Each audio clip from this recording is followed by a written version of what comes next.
We used to believe that the judiciary is the last hope of the common man. In fact, any nation that lacks a standard and independent judiciary is gone for. Unfortunately, Nigeria has gone to the last stage of its death with the judiciary we have now. It's unfortunate and painful that we are experiencing what we are experiencing in Nigeria. It's unfortunate. Today, in the Diary of a Broken Man, we want to look at the Nigerian judiciary, the abuse of the judiciary, and the failures of the Nigerian judiciary, instances of it, and the long-term effects. One thing we lack in Nigeria is that sometimes we don't even think about the consequences of the actions we take, especially at the long run. Welcome to the Diary of a Broken Man. So, judicial abuse and failure in Nigeria refers to instances where the judicial system is misused, undermined, or fails to deliver justice due to corruption, political interference, procedural irregularities, or systemic inefficiencies. So below, we shall look at a few outlines of some notable examples and patterns based on available information, focusing on recent years and recurring issues.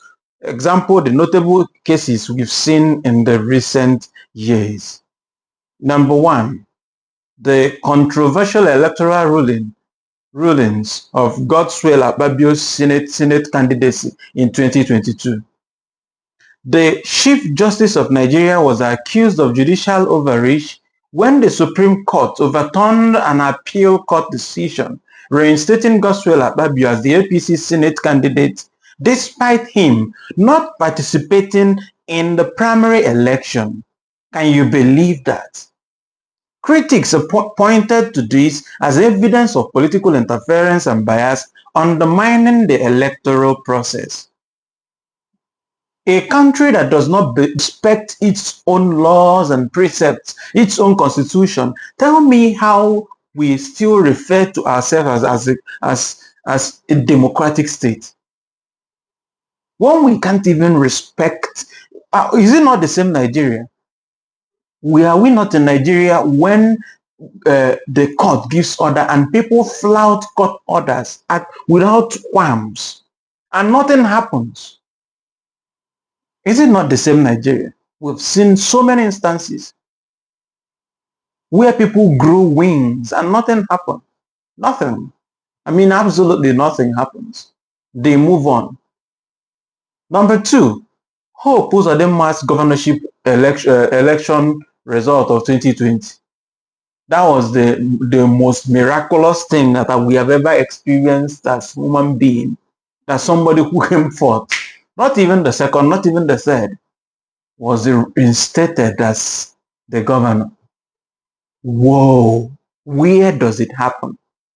How have we fallen this low? It's like we discover the newest lows every year and every day. In fact, when you open the Nigerian news, you see different types of lows. The question I keep asking is, Nigeria, how low is low? When are we going to be ashamed of certain things? How low is low? In a widely criticized ruling, the Supreme Court declared Hope Uzodinma, who finished fourth in the Imo State gubernatorial election, as the winner. The decision hinged on disputed vote counts, raising questions about judicial integrity and consistency, with many alleging manipulation to favor political interests. Ahmed Lawan's Senate case of 2023, just 2023. The Supreme Court upheld Ahmed Lawan's candidacy for the Senate despite evidence he did not contest the primaries, having focused on a presidential bid instead, because the Constitution made it clear that you can only run for one office. And somebody was running for presidency, and all of a sudden, because he knew he would not get a chance there, he switched to Senate without doing the primaries. And the Supreme Court of Nigeria, despite the constitution. Despite the constitution. I mean, a judiciary that does not obey or at least interpret the constitution, because their work is to interpret the constitution. A judiciary that does not interpret the constitution, what are we practicing as democracy? For Christ's sake. So the ruling fueled perceptions of a judiciary bending to political pressure. The next one is the most recent issue that we need to be, every Nigerian should be talking about it now, but instead we swept it under the carpet as if nothing happened. This is ridiculous. Jackson Sunday on a death row for defending himself. So media reports highlights the case of Sunday Jackson, where the Supreme Court failed to declare him innocent, despite international attention and human rights advocacy. Critics argue this reflects a broader failure to addressing wrongful convictions with judiciary accused of inertia or complicity in upholding questionable death sentences. Now, this is a very big judicial precedent we are setting in Nigeria. That you are in your own home or in your farm, and a bandit, because we now renamed terrorists as bandits. That's the new name for terrorists. That's the Nigeria created that kind of name. Any heinous offense is found a way to paint it to look mild and soft. And then the small ones are painted as very big. Just talk against the government and you hear treasonable felony.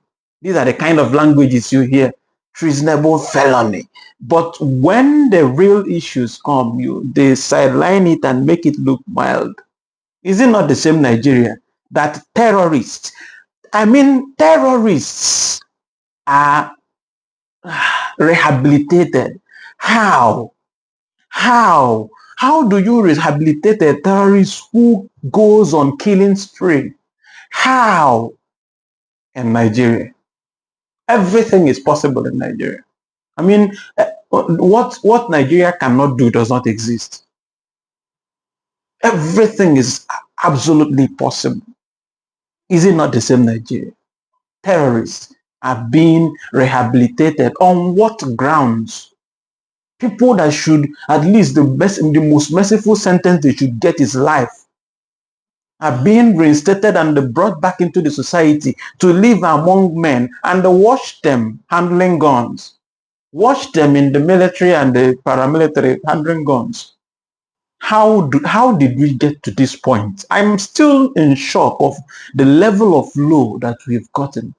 I am sure because nations go in progression. I remember reading Why Nations Fail, and it's almost as if everything extractive is happening in Nigeria. Every nation is going in an upward progression. After 2023, whatever they failed in 2023, they do better in 2024. Nigeria goes in downward retrogression. Whatever we did well in 2023, in 2024, we do it badly.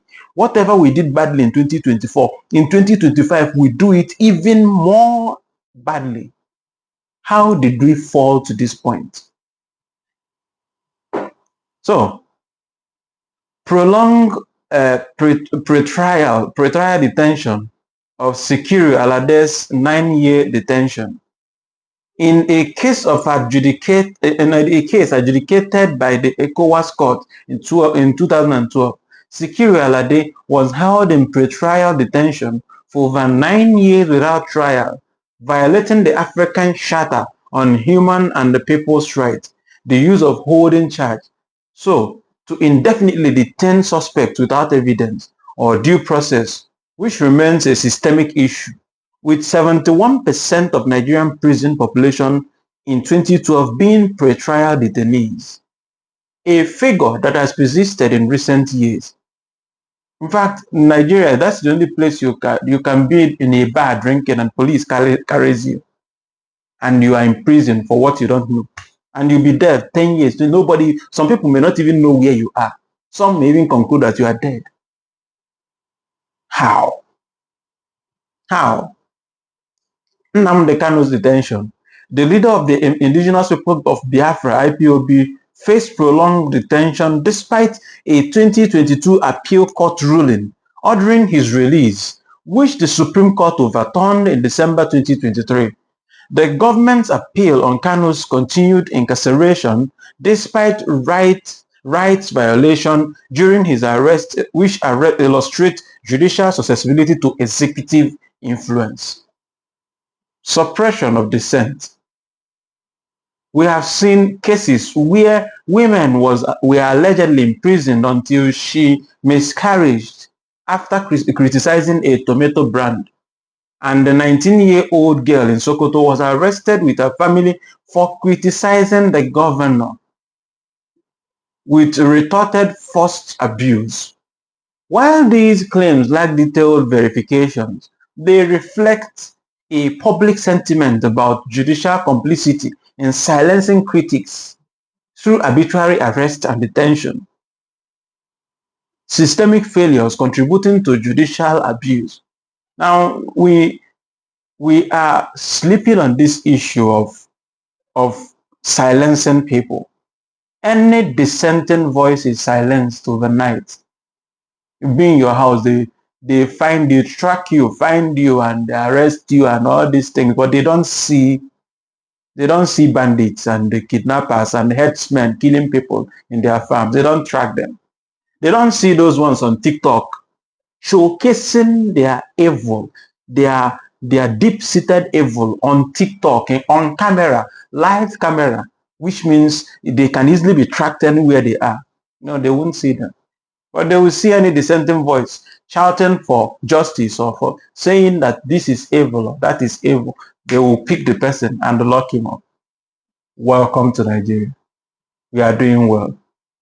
We are doing well. Systemic failures contributing to judicial abuse. 1. Corruption. Endemic corruption within the judiciary is widely documented. Low pay, inadequate funding, and overcrowded courts create an environment where bribes influence outcomes. Human rights activists note a decline in judicial appointment quality and increased executive interference under successive governments. 2. Political interference. The executive and legislative branches exert pressure on judicial decisions, particularly in politically sensitive cases. Judges can be removed by a two-thirds legislative vote, weakening judicial. Can you imagine this? Weakening judicial decision, particularly in politically sensitive cases. So judges can easily be removed. Once you are not standing on the mandate, they remove you. Why would you be there? To be spoiling business for them. Nigeria is gone. No? Nigeria is gone. Gone. And until Nigerians wake up to start asking questions, until Nigerians stop sleeping. Okay, recently now we see the young girl, the young NYC student who set the camera to talk about thanks for the defiance of the Gen Z, this Gen Z. That things are too costly. And the next 30 minutes, the whole of NYC are already calling the young girl, threatening her. For what? For saying that things are costly. For Christ's sake. For telling the leadership of the Nigerian that took an oath on the day of inauguration that they will make things easy for Nigerians, for telling them that they have failed on what they vowed to do. What they took an oath to do, they failed. And you are threatening the girl. This is the kind of country we are living in. Threats everywhere. Any young boy or young girl that sets microphone to talk, say the things that are going on, they threaten him or they arrest him by the night. Welcome to Nigeria. We are doing well. We are doing democracy. Is it not democracy? We are doing democracy.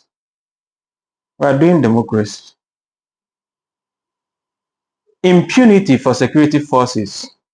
Judicial panels established after the 2020 NSAS protest investigated police abuses and brutality, but findings were rarely made public or acted upon. For instance, no prosecution followed Amnesty International's documentation of 82 torture cases by SARS between 2017 and 2020. 2. Next one, inconsistent rulings. The judiciary has been criticized for contradictory decisions, such as in Rivers State election and defection cases labeled as miscarriage of justice by legal observers, eroding public trust. Broader context and implications. Human rights abuses is number one. The U.S. State Department's 2023 and 2024 report highlights serious judicial independence issues, arbitrary detentions, and failures to curb abuses by security forces, including extrajudicial killings and torture. The judiciary's inability to enforce court order against the government exacerbate these public claims. Public perceptions. The public discourse around Nigeria now reflects deep skepticism about the judiciary, with the terms judicial corruption and executive rascality corruption commonly used to describe a system seen as serving powerful interests over justice. This is Nigeria. This is Nigeria. So what are the implications of this? What are the implications? The implications are many, if we are being honest to ourselves. One is erosion of trust and confidence. The judiciary is often described as the last hope of the common man in a democratic society. So when the judiciary fails, everything fails. Because where does the common man run to when you don't have even the court to stand by you? Because the court should be, the symbol of the court is the woman that does not know anything apart from justice. Nigeria, our own is almost fallen. It's appalling. Number two is undermining democracy. A functional judiciary is critical for upholding the rule of law, a cornerstone of democracy. In Nigeria, allegations of political interference where the executive or legislative branches influence judicial decisions threaten the separation of power. This has been evident in controversial election disputes where court rulings have sometimes been perceived as serving the interest of the ruling elite rather than reflecting the will of the people, as we saw in the 2023 election and the court proceedings. So many issues. Economic stagnation and loss of investment. Judicial failures have significant economic repercussions because investors, both domestic and foreign, rely on independent and efficient judiciary to enforce contracts, protect property rights, and resolve disputes fairly. When the system is plagued by delays, some cases take over decades to resolve, or corruption, business face uncertainty, and the higher cost, deterring investment. You see, when the Nigerian government says they are going around the world looking for investors, any reasonable person will be laughing at that. When I think it was Peter Obi who said that the laws are intangible asset of a nation, APC, they ran around trying to discredit that statement, but it is. Without the law, the rule of law, how do you expect investors to come? How do you invest? How will I invest in that kind of country? If you are the person, let's say you are not a Nigerian and you have billions of dollars and you want to invest, how will you go to that kind of where you know that rule of laws are not respected? That anything can happen. Your house can be mowed down and nothing happens. Anything can happen to you and nothing happens. Something is wrong. Something is wrong. Another one is perpetuation of corruption and impunity. The next one is social instability and injustice, human rights violations, weakened criminal justice system, and what are the broader implications? If these issues persist, Nigeria risks a deeper descent into lawlessness and instability if we don't handle this. If Nigeria keeps playing with this judicial system, we are heading for the ruins.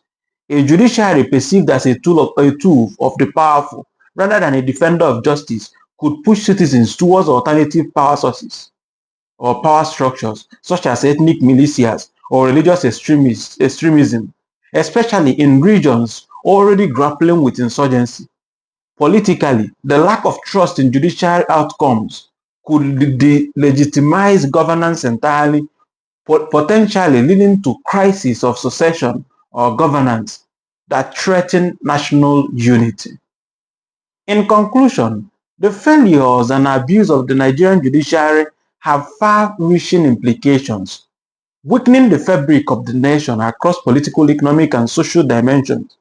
We need to address it if we are truthful to ourselves as a nation. See you on the next one. Remember to subscribe, to like, to share, and to comment. Thank you for watching, and I will see you on the next one. Cheers.